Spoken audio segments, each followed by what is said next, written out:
ঢাকা উত্তরায় মাইলস্টোন স্কুলে বিমান দুর্ঘটনার আসল কারণ কি? আমরা এমন একটা জাতি, যে জাতি হলো দুর্ঘটনা ঘটার পরে আমরা বিভিন্ন কারণ খোঁজার চেষ্টা করি, আগে সমাধান করতে চাই না। এই যে বিমানটা, এটা 90-এর দশকে চায়না এটা রিজেক্ট করেছে, বাতিল করেছে। আর এই বিমানটি 2013 সালে ক্রয় করা হয়েছে। এবার একটু চোখ বন্ধ করুন, 2013 সালে ক্ষমতায় কারা ছিল? এই বাতিল মাল 2013 সালে ক্রয় করেছে প্রশিক্ষণ দেওয়ার জন্য। কোন জায়গা প্রশিক্ষণ দিচ্ছে? যেখানে 3 কোটি মানুষ বসবাস করে। একেতে রিজেক্ট মাল,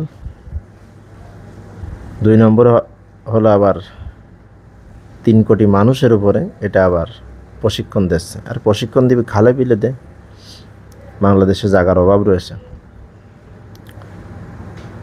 এটা দুর্নীতি বন্ধ না হলে আমাদের উপর থেকে গজব যাবে না।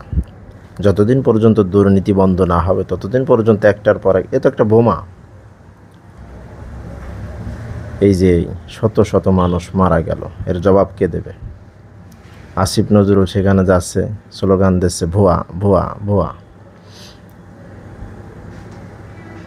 তো এটা তো মূলত 2013 সালে কিনা হয়েছে। মানে দুর্নীতি এমন কোনো জায়গা নেই যেখানে দুর্নীতি প্রবেশ করে নাই।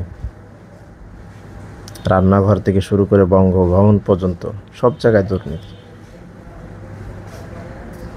এই যে বিমান বাতিল, রিজেক্ট বিমান আকাশে উড়ে দিলে, নিজেও মরলা, শত শত মানুষ মারলে। তো এই জন্য দুর্নীতি বন্ধ করতে হবে, চাঁদাবাজি বন্ধ করতে হবে। নিজেও চাঁদাবাজি করা যাবে না, অন্য কেউ করতে দেয়া যাবে না। নিজেও দুর্নীতি করা যাবে না, অন্য কেউ করতে দেয়া যাবে না। যাই হোক, দুর্নীতিবাজদেরকে আল্লাহ পাক হেদায়েত দান করুন এবং আমাদেরকেও শক্ত ভূমিকা পালন করা তৌফিক দান করুন। যারা এই বিমান দুর্ঘটনায় আহত হয়েছে, আল্লাহ পাক তাদেরকে দ্রুত শেফা দান করুন।